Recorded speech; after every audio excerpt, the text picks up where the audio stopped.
Salut à tous les amis, nouvelle vidéo, on parle de l'actualité du Barça, donc une journée après la victoire contre Linares en Coupe du Roi.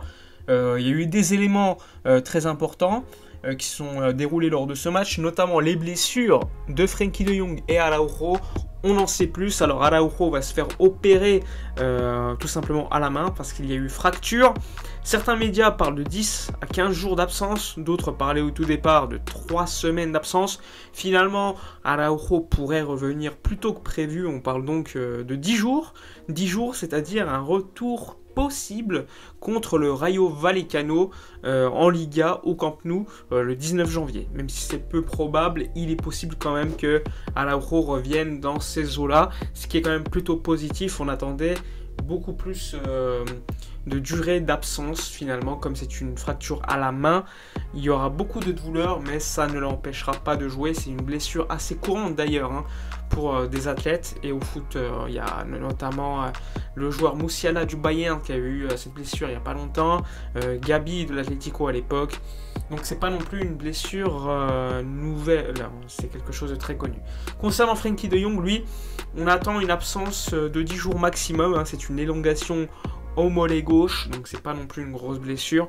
On sait que Frenkie a souvent des délicatesses avec ses mollets, il est rarement blessé longtemps, donc c'est une bonne nouvelle. Il devrait être disponible notamment pour le Classico en Supercopa qui aura lieu dans pas très longtemps. Donc une absence pour le match contre Granada et ensuite une possible disponibilité pour Frenkie de Jong. Plus de peur que de mal, encore une fois, pour le milieu de terrain néerlandais.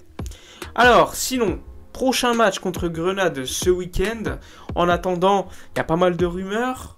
La rumeur Christensen, le défenseur de Chelsea, les agents seraient en discussion avec le Barça. C'est très connu, de toute façon, on parle avec Rudiger et Azpilicueta également. Christensen a 25 ans, défenseur très élégant, bon à la relance. Défensivement, un peu moins bon que les autres défenseurs de Chelsea à mon goût. À voir, arriver libre, pourquoi pas, avoir le salaire, et évidemment, le plus important, c'est de s'améliorer défensivement, donc des départs et des arrivées avec des joueurs encore plus solides. À voir qui pourrait l'accompagner. Pour l'instant, ce n'est pas fait, loin de là, mais il y a des discussions avec ses agents. Ensuite, autre information, elle concerne Sergi Roberto, qui devrait prolonger jusqu'en 2024, malheureusement, selon moi. Mais le Barça considère que pour créer du fair play financier, comme vous le savez, le Barça est très limité par le fair play de la Liga. Il faut créer du fair play pour pouvoir recruter. Et ainsi, prolonger Sergi Roberto de 2 saisons avec un salaire moindre te permettrait de gagner du fair play financier, même si ce n'est pas un énorme fair play créé, c'est toujours ça de gagner. Et donc, c'est également l'une des raisons de la prolongation de contrat. Après, je pense également que Xavi compte sur Sergi Roberto par sa polyvalence. Et pourquoi pas même jouer au milieu de terrain. Je pense que le poste de latéral droit est considérablement bouché aujourd'hui. Donc, ça fera un milieu de terrain de plus pour Sergi Roberto. Sachant que le Barça a déjà pas mal de milieux, surtout des jeunes.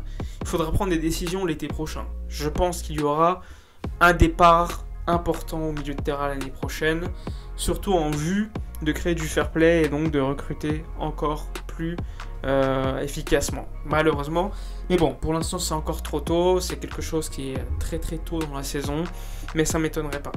Donc Sergi Roberto devrait prolonger jusqu'en 2024, donc de 2 saisons, avec un salaire largement revu à la baisse. À voir de quel salaire on parle, on verra.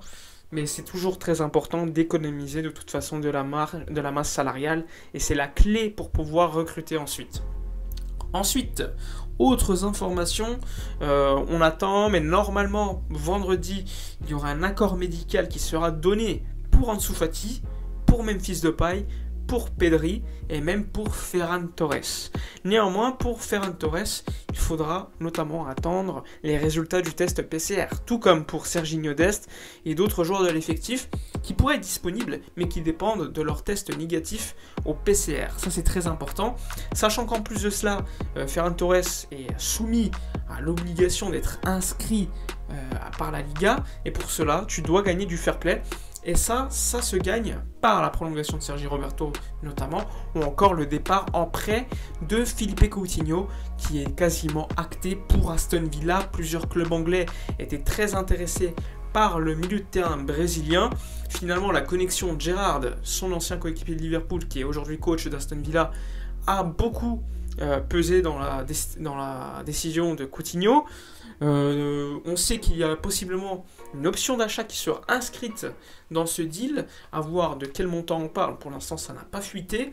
Également à voir quelle partie du salaire sera pris en compte par Aston Villa. De toute façon, tant que le Barça économise de la masse salariale, encore une fois c'est très important, même si Coutinho à l'époque nous a coûté beaucoup d'argent, il faut oublier cela, il faut avancer, il faut être à court terme efficace, et pour être efficace à court terme, il faut libérer de la masse salariale, et ça passe par le départ de Coutinho.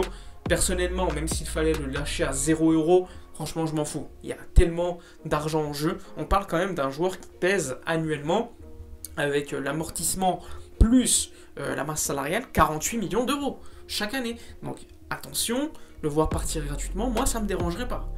C'est important pour créer du fair play financier, et surtout tu baisses ta masse salariale pour un joueur qui apporte rien dans l'effectif, qui n'a pas la confiance de Xavi, et surtout qui a un profil mi-ailier, mi-milieu de terrain assez bof pour un jeu de position que recherche Xavi. Donc pour moi, c'est du gagnant de libérer Coutinho, même en prêt pour 6 mois, en espérant évidemment qu'Aston Villa l'achète ensuite. Autre joueur qui est sur le départ, c'est Samuel Umtiti, le joueur français pourrait partir en prêt dans un autre club. Il y a Newcastle qui est très intéressé suite aux échecs des négociations entre Lille et Newcastle pour Botman, le défenseur central. Umtiti devrait être l'option secondaire pour Newcastle, qui pourrait proposer un prêt au FC Barcelone. Et encore une fois, c'est la même chose que Coutinho, sauf que là, tu n'as pas un gros amortissement qui pèse dans tes comptes, vu que Umtiti a très vite été amorti, mais il a un gros salaire quand même. Et tu vas pouvoir, si tu t'en débarrasses, libérer quand même un petit peu de masse salariale, sachant qu'il reste 6 mois avant la fin de la saison. Et ça, c'est toujours très intéressant en vue de créer du fair play financier. Et pourquoi pas en créer encore plus l'été prochain s'il part, même si ça paraît plus compliqué de voir Umtiti quitter le Barça avant la fin de son contrat, pour être honnête, sauf en prêt. Sinon, par un transfert, franchement, quel club pourrait miser sur Umtiti aujourd'hui? J'en vois pas du tout. C'est un joueur qui, au niveau physique et en bout de course, qui a un gros salaire, personne ne va lui offrir un gros salaire comme au Barça. Donc c'est très compliqué, il faut être honnête. Matteo Alemany a beaucoup de travail. Et si Matteo Alemany arrive à se débarrasser de Coutinho ou Umtiti lors du même mercato, franchement, grande B. Ce serait énorme. Après, à voir en été. Et là, en été, il faudra s'en débarrasser absolument si tu veux signer une grosse recrue. C'est obligatoire. Il faut libérer de la masse salariale et ça passera par là. Enfin bref, j'espère que la vidéo vous aura plu. Un rapide résumé de ce qui s'est déroulé aujourd'hui et hier soir. N'oubliez pas, comme d'habitude, de vous abonner à la chaîne. C'est très important. Vous pouvez également me soutenir sur mes réseaux sociaux, que ce soit sur Twitter ou même Instagram. N'oubliez pas de vous abonner, de liker, commenter, partager. Moi, je vous dis à la prochaine et d'ici là, comme d'habitude, portez-vous bien.